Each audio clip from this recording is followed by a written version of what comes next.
Hi friends, मैं BL Jahangir vertex defence academy के YouTube channel पर आपका स्वागत करता हूं।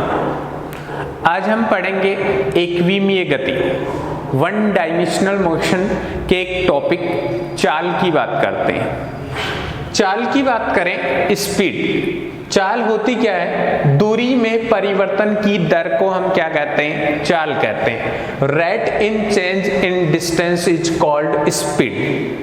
अब सबसे पहले इसके मात्रक की बात करें, यूनिट की बात की जाए तो यूनिट सिस्टम जो है अपना चलता है MKS यूनिट सिस्टम।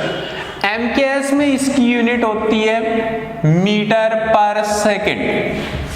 अब इसके अलावा भी और भी यूनिट्स होती है, और यूनिट की बात करें तो आप किलोमीटर पर आवर लिखते हो, और 1 किलोमीटर पर आवर को अगर मीटर पर सेकंड में कन्वर्ट करना है तो हम लिखते हैं 5/18 मीटर पर सेकंड। अब हमें अगर चाल दी हुई हो किलोमीटर प्रति घंटा में, तो सीधा ही हम इसको 5/18 से मल्टीप्लाई करें तो वो किस में आ जाएगी? मीटर पर सेकंड में आ जाएगी। अब इसकी कुछ वैरायटी है, इसके कुछ प्रकार है, और सबसे पहले हम बात करते हैं तात्क्षणिक चाल की। तात्क्षणिक चाल क्या होती है? इसको हम बोलते हैं इंस्टेंटेनियस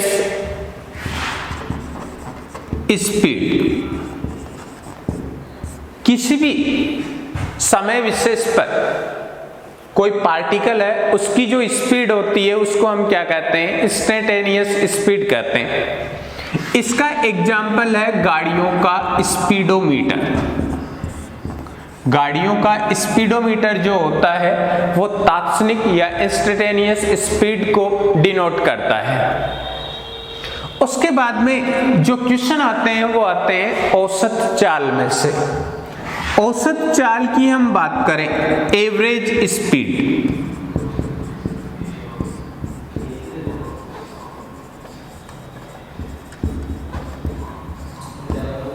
औसत सामान्यतः मैथ में एवरेज की बात करते हैं तो हम कहते हैं sum of quantities upon number of quantities. वैसे ही यहाँ औसत चाल एवरेज स्पीड की बात करें तो ये होता है total distance upon total time. औसत चाल को हम VAV से लिखें तो लिखते हैं कुल दूरी बटे कुल समय। अब इसमें औसत चाल पर अलग अलग प्रकार से क्वेश्चन आता है। कभी आपको डिस्टेंस और टाइम दे देता है, कभी स्पीड और टाइम दे देता है, कभी डिस्टेंस और स्पीड दे देता है। जैसे डिस्टेंस और टाइम की हम बात करें, जैसे बात कहें कि एक पार्टिकल है, एक कण S1 दूरी T1 समय में, S2 दूरी T2 समय में, और S3 दूरी है वो T3 समय में तय करता है। एक पार्टिकल S1 डिस्टेंस ट्रेवल करता है T1 टाइम में, S2 डिस्टेंस ट्रेवल करता है T2 टाइम में, और S3 डिस्टेंस ट्रेवल करता है T3 टाइम में। ये नंबर 1 टाइप का क्वेश्चन है। इस पे तो औसत या एवरेज स्पीड हो जाती है कुल डिस्टेंस, कुल दूरी बट्टे कुल समय, total distance upon total time. तो टोटल डिस्टेंस हो गई S1 plus S2 plus S3, और टोटल टाइम हो गया T1 plus T2 plus T3। एक टाइप का। दूसरे टाइप की हम बात करें, दूसरे टाइप में आपको स्पीड और टाइम दे दे। जैसे कह दे कि एक कण है वो V1 चाल से T1 समय के लिए चला, V2 चाल से T2 समय के लिए चला, और V3 चाल से T3 समय के लिए चला, तो इसकी औसत चाल ज्ञात कीजिए। ए particle travels with V1 speed in time t1, V2 speed in time t2 and V3 speed in time interval t3, then calculate average speed। तो वही तरीका, हमें तो total distance upon total time निकालना है, कुल दूरी बटे कुल समय। और दूरी को हम कैलकुलेट करें चाल और समय से, तो दूरी बराबर होता है चाल गुणा समय। तो पहले वाले टाइम इंटरवल में S1 दूरी माने तो S1 दूरी हो गई V1 T1, दूसरे वाले में S2 माने तो ये हो गई V2 T2, और S3 माने इसमें तो ये हो गई V3 T3। अब आपके पास डिस्टेंस भी है और टाइम भी है, तो इस टाइप में औसत चाल या एवरेज स्पीड आ गई V1 T1 plus V2 T2 plus V3 T3, और टाइम क्या आ गया T1 plus T2 plus T3। अब उसकी कुछ स्पेशल केस की हम बात करें,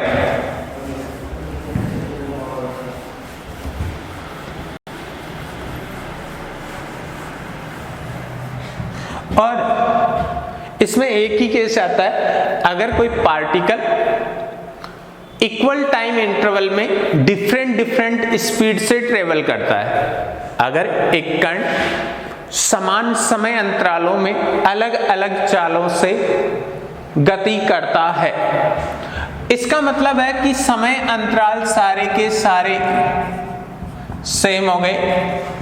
if time intervals are same, उस कंडीशन में VAV की वैल्यू क्या आ गई V1 plus V2 plus V3 upon 3 बन जाएगा। इसका मतलब है अगर कोई पार्टिकल है वो इक्वल टाइम इंटरवल में डिफरेंट स्पीड से ट्रेवल करता है, तो एवरेज स्पीड जो होती है वो जितनी भी स्पीड है उनका जनरल एवरेज होता है। अगर कोई कण समान समय अंतरालों में अलग अलग चालों से गति करता है तो कण की औसत चाल सभी चालों का सामान्य औसत होती है। और इसी औसत चाल में थर्ड टाइप से क्वेश्चन पूछा जाता है, वो है जिस पर एक बार क्वेश्चन पूछा हुआ भी है एग्जाम में। अगर कोई कण S1 दूरी को V1 चाल से तय करे, S2 दूरी को V2 चाल से और S3 दूरी को V3 चाल से तय करता है, तो इस कण की औसत चाल, if a particle travels S1 distance with velocity V1, S2 distance with velocity V2 and S3 distance with velocity V3, then average speed of particle। अब सीधी सी बात है, एवरेज स्पीड का एक ही फॉर्मूला है, total distance upon total time, कुल दूरी बटे कुल विस्थापन कुल समय। तो औसत चाल दूरी तो हो गई S1 plus S2 plus S3, इसका टाइम इंटरवल आप T1 मान सकते हो, इसका T2 एज्यूम कर सकते हो, इसका T3, तो T1 plus T2 plus T3, यही हुआ। अब अगर डिस्टेंस और स्पीड हो, दूरी और चाल हो, तो समय क्या होता है, समय बराबर दूरी बटे चाल, यही होगा। तो यहां T1 की वैल्यू क्या आ जाएगी S1 अपॉन V1, T2 की वैल्यू क्या आ जाएगी S2 अपॉन V2 और T3 की वैल्यू आ जाएगी S3 अपॉन V3। तो इस कंडीशन में आपकी एवरेज स्पीड क्या बनती है, बन जाती है S1 plus S2 plus S3, और ये S1 upon V1, S2 upon V2 plus S3 upon V3।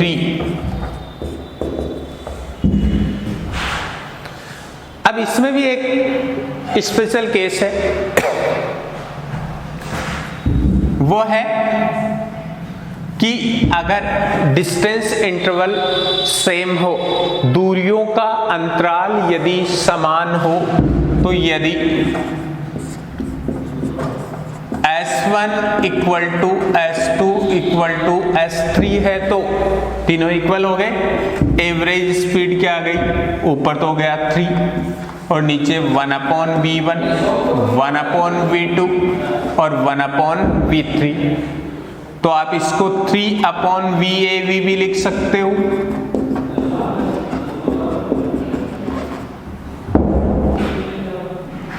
अब मैं इसमें कह दूं कि n है वो equal distance interval, different speed से एक पार्टिकल ट्रेवल करता है, तो एवरेज स्पीड कितनी होगी। एक कण है वो n समान दूरियों के अंतराल अलग अलग चालों से तय करता है, उस कंडीशन में ये बन जाएगा n upon VAV, 1 upon V1, 1 upon V2 और कहां तक 1 अपॉन VN तक। और इसी पर सीधा रिजल्ट पूछा हुआ है कि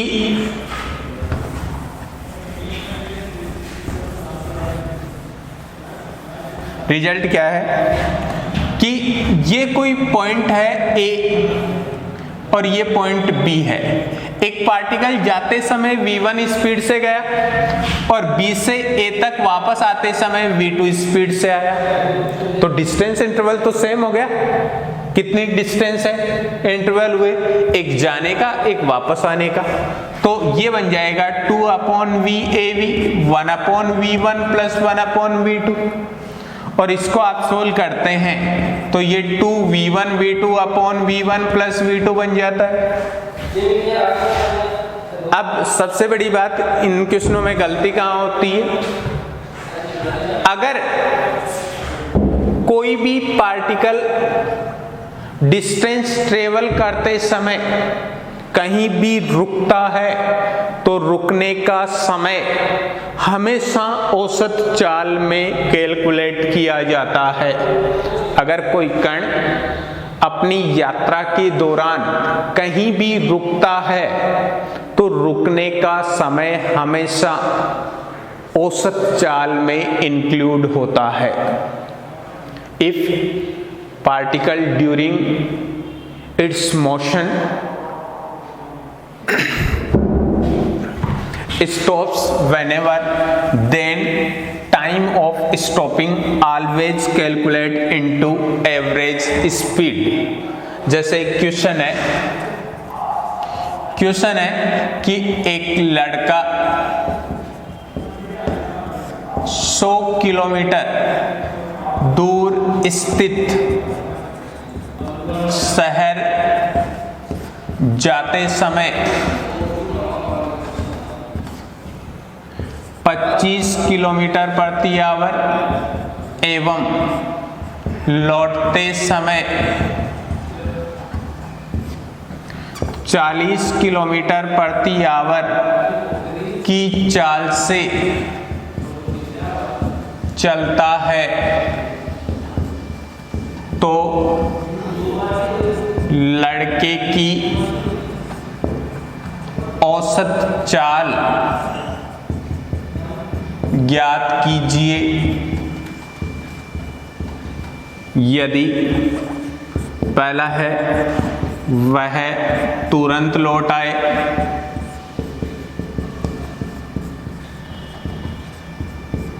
और दूसरा है वह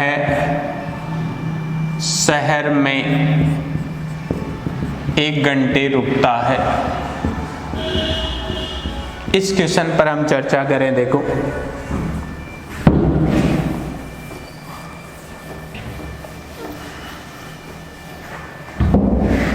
ये A पॉइंट है और ये B पॉइंट है, इसके बीच की डिस्टेंस है 100 किलोमीटर।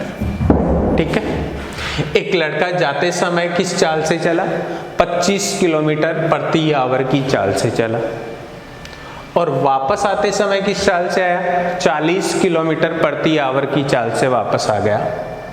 अब यहां देखें, अगर वो तुरंत लौटता है तो दोनों जगह दूरियों का अंतराल समान है, डिस्टेंस जो है वो दोनों डिस्टेंस इंटरवल इक्वल है, और डिस्टेंस इंटरवल इक्वल हो तो average speed two v1 v2 upon v1 plus v2 हो जाएगी। इसको हम सोल्व कर लेंगे, 2 × 25 × 40 और नीचे 25 प्लस 40, ठीक है। तो ऊपर तो आ गया 2 × 25 × 40 और नीचे 65, 5 से ये 13 बचा, ये 5 बचा, तो एवरेज स्पीड आ गई 400/13 किलोमीटर प्रति आवर। सोल्व करोगे तो 33 पॉइंट कुछ आ जाएगी।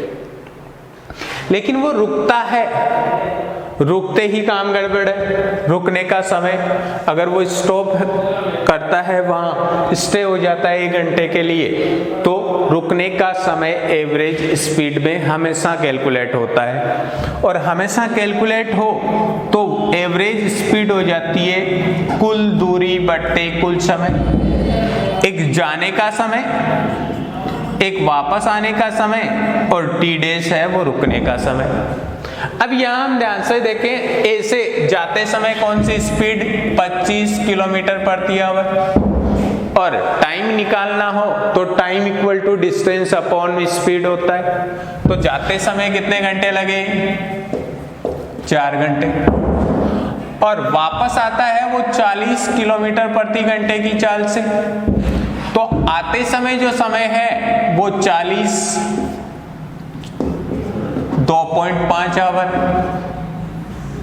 लेकिन रुक भी तो गया 1 घंटे के लिए, तो टोटल डिस्टेंस कितनी हुई?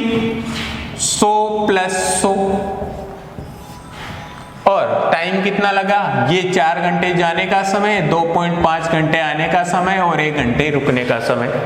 तो कितना आ गया? ऊपर तो हो गया 200 और नीचे हो गया 7.5, तो ये 3 हो गया, ये 80 हो गया, तो कितना आ गया? 80/3 किलोमीटर पर आवर, और ये होता है 26.66 किलोमीटर पर आवर, और ये आता है 33.33 किलोमीटर पर आवर। तो यहाँ से एक बात तो समझ में आ गई कि अगर पार्टिकल है वो अपनी मोशन के दौरान कहीं भी रेस्ट करता है, रुकता है, तो उसकी एवरेज स्पीड है वो हमेशा क्या हो जाती है? डिक्रीज हो जाती है, रिड्यूस हो जाती है, घट जाती है, ठीक है। अब हम दूसरा क्वेश्चन करें।